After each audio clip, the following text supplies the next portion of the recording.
Undercover Carson, secret agent.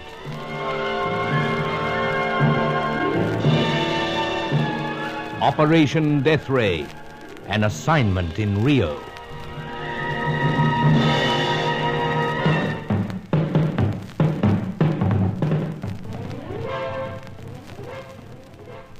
This seems to be the end of another long search.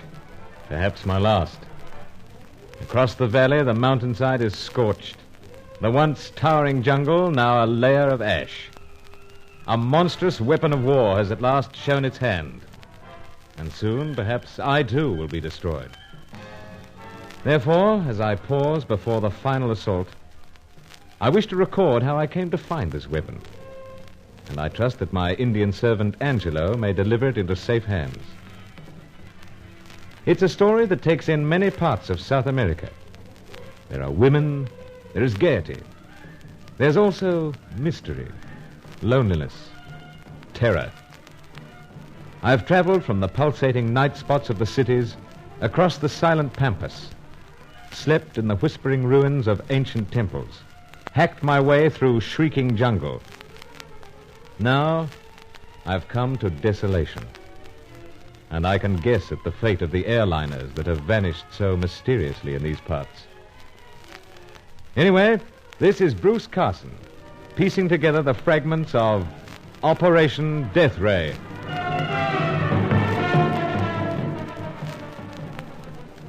The more exotic part of Operation Death Ray began in a night spot just off Rua de Ouvidor, one of Rio de Janeiro's most colorful streets.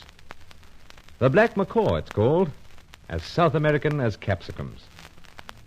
I was there hoping to track down a former pilot in the German Air Force, the only man who could give me a start in my search. He was proving elusive, and the Black Macaw's wizened old Brazilian bartender was stonily ignoring all my attempts to strike up a conversation. But I had a way of dealing with such situations. I dragged a certain pipe from my pocket, filled it, then beckoned him over. You desire something, senor? Box of matches. Matches? You know, phosphoros. To light this thing. Oh, of course, senor. Phosphorus. Came out with a box. Must have left it somewhere. Here, senor. How much? 10 centavos. Here. Keep change. Muchas gracias, senor. Muchas gracias. No ban on pipes, I trust. Ban, senor? Smoking these things. Allowed? Oh, indeed, indeed. While you were looking at it, began to think it might not be the right thing for the Black Macaw. That's got it. Permit me to explain, senor. The pipa, your pipa very much attracts my attention. Oh, the pipe, eh? Most rare, senor. Moorish, old chap. Picked it up on a jaunt to Spain. Remarkable decorations on it, huh? Indeed. I collect the things, you know. Collect, senor? Just a hobby. Always carry 2 or 3 with me. You might be interested in this one, for instance. Oh, senor. It's a Bavarian pipe, you know. Like the carvings? Exquisite, senor. But Bavarian? German, that's near enough. Oh, German, I dare say you've seen plenty. Oh, no, senor. No? No, I thought perhaps this type of pipe would have been greatly favored by German officers. Imagined you'd have seen plenty in here during the war and since. German officers? Yes. Piper? No. You still see 1 or 2 of these chappies here? No longer, senor. Oh. Why's that? Oh, times have changed. Pity, you know. I do not follow, senor. It's like this. I was hoping I might bump into a former German Air Force pilot. I'm told he was a gay dog. Arrived in Rio around about 1945. Young, senor. Very fair. Could be. If it is the one, senor, he is no longer a client. Oh, bad luck. But perhaps I may be able to assist, senor. Oh, I see. First, I must attend to the customer at the other end of the bar. Then we will speak together again. Do not leave, senor. You can count on that, old chap. Well, Carson, seems like the black macaw and your blonde bird have been keeping company. Monsieur, please, your help. Do not desert me. My dear, the affair's scarcely started. Engage me in conversation, monsieur. With pleasure. Draw up a stool. Act as if you have been waiting for me. I have. All my life. Please. As if you have been waiting for someone well known to you. Then let's put it this way. I've been waiting so long I was getting a bear's head drinking horses' nicks. This is no joke. I am being pursued by a man. Understandable. Please, monsieur, look out of the corner of your eye. Yes? Not at me, at the man. Oh, the Rio dandy, eh? He follows me from the cabaret where I dance. So you're a dancer, huh? Oui, at El Rocco. Must look in there sometime. Monsieur, I beg of you. Only if you act as close friend will he go. Close friend. Pleasure. Come on, let's dance. We must introduce ourselves.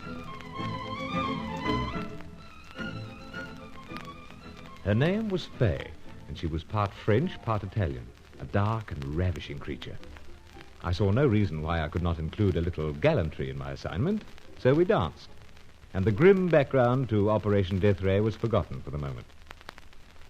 But the grim part of the operation had begun just a week previously in London. On the Thames embankment, I had a rendezvous with Intelligence Major Alistair Aiken. Apart from the pigeons, we were alone. You don't like pigeons? I loathe them. But, old man, I understood that among your various quaint hobbies you included bird watching. Not pigeons, Aiken. Strangely enough, I have a warm regard for them. But why, for heaven's sake? Remember that carrier that went AWL in the last war? Landed a vital message right in our laps. I have some faint recollection. But, Aiken, what's all this about? Well, Carson, if you'll be good enough to get that murderous-looking pipe out of my face... Murderous is the word.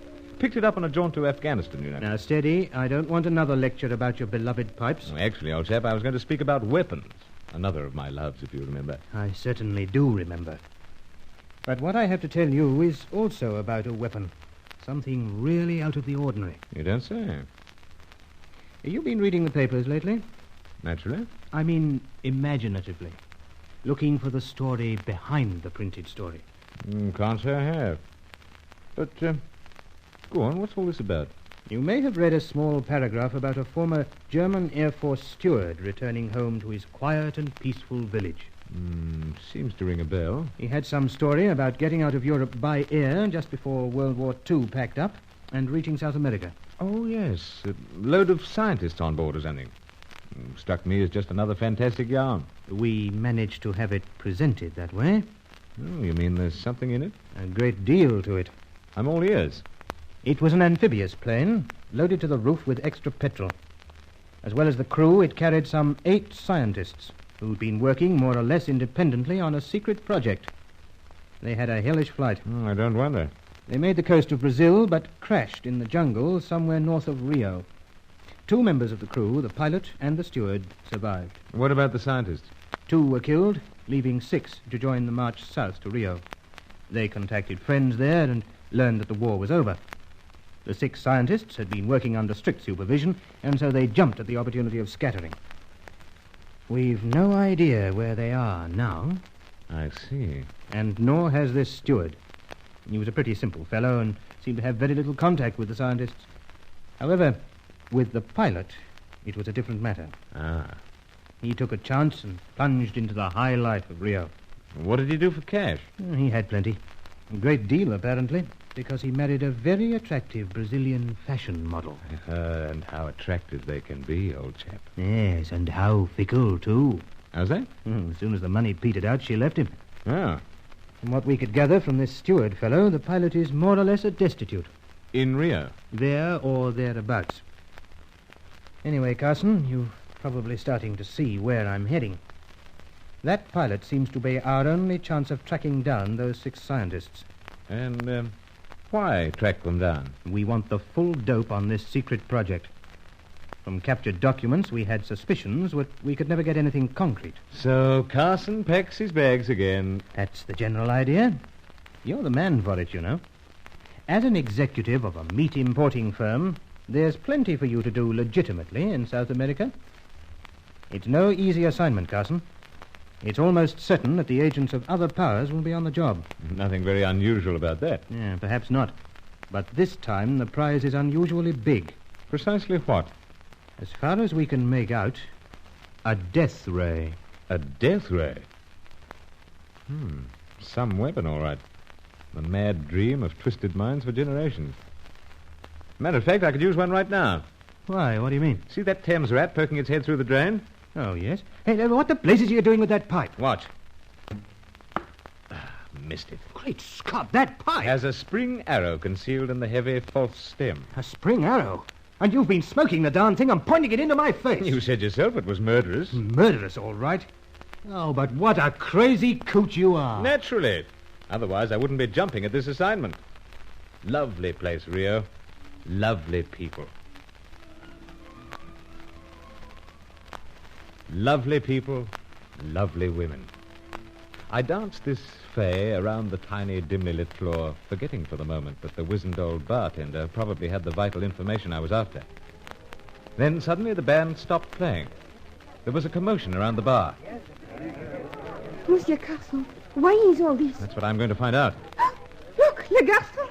Yes, the bartender. He has collapsed, perhaps. Collapsed. With that knife in his back, he's dead. Indeed, senorita, the knife was thrown from the door. The murderer vanished into the night. So there it was. I'd met a woman, soft, alluring, apparently a little scatterbrained. Meanwhile, my first worthwhile contact had met his end. The agents of other powers were on the job, all right. Operation Death Ray had begun with death.